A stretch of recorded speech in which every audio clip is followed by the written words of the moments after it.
All right, let's get straight to it. KOSPI foreign capital diverged. Look, Korea's market just blasted to a record high, but I'm telling you, do not take the bait. This has all the makings of a classic bull trap. And the reason why is a really dangerous decoupling between hardware and software, and it's sending a massive warning flare for the US Open. So here's the headline number. The KSP absolutely ripped higher, up a huge plus 2.11%. Now that move was fueled by an incredible 2.3 trillion won dump from local institutions. But you know what? While everyone's cheering, the real story, the signal you need to see, is hidden in who was quietly heading for the exits. Okay, let's really break this down. You've got two pictures here telling two completely different stories. On the left, yeah, that looks like a beautiful, powerful breakout. But the capital flow? That's telling us something else entirely. You have the local money just piling in, chasing the high, while the really sophisticated, experienced foreign capital is using that liquidity to get out. That, right there, is one of the biggest red flags you can see. And this is exactly what we call the SEOUL paradox. It's a classic setup. So if you want to understand what the smart money is actually seeing, you have to ignore the headline number. Forget the index price. You've got to follow the money deep inside the tech supply chain. That is where the signal is broadcasting loud and clear. And here is the raw data, the hard evidence of this decoupling. Check this out. In Korea, you have a key supply chain node, SK Hynix. Its signal just activated with a massive plus 5.5% pop. Meanwhile, back in the US, a top-tier software name, CrowdStrike, gets hammered down 11.5%. You see that? This isn't just random noise. It is a massive, screaming divergence between the guys who make the physical hardware and the guys who sell the software that runs on it. So what's going on here? Well, we're in what I call the infrastructure first phase of this whole AI cycle. It's a gold rush, but not for gold, for physical assets. Companies are in an all-out race to build the physical backbone for AI, the hardware. And here's the kicker. They're doing it before the software that's supposed to run on it has even proven it can turn a profit. And this dynamic, it completely flips the power balance. It creates an absolute seller's market for the critical hardware. Think about it. High bandwidth memory from a company like SK Hynix. It's not a nice-to-have anymore. It's become a must-buy ticket just to play the AI game. And that forces companies to shell out insane amounts of capital, huge capex, just to lay the foundation. But that massive spending, it has a cost. There's a consequence. With all this cash being funneled into physical iron, guess what gets squeezed?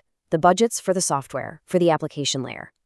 All the capital that should be going into services is getting sucked into this black hole of immediate hardware needs.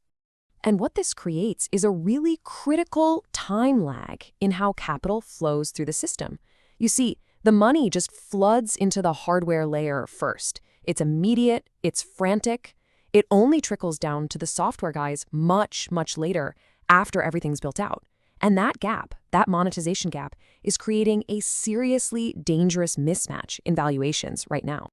Okay, and here's exactly how this becomes a systemic risk for the US market. The smart money is literally selling their high-flying US software stocks to get the cash to fund the hardware build-out in Asia. You get it? Capital is being extracted from one sector and exported to another. And this is fracturing software valuations in a way the headline indexes just aren't showing you yet. This really brings us to the core law of this cycle, and you need to burn this into your brain. Infrastructure rallies run on conviction, software rallies run on numbers.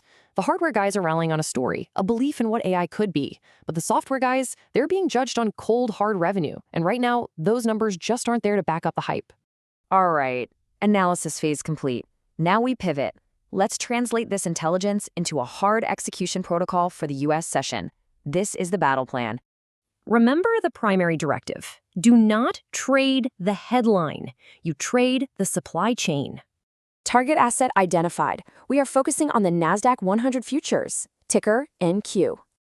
Okay, here are your engagement levels. The key pivot is 24,800.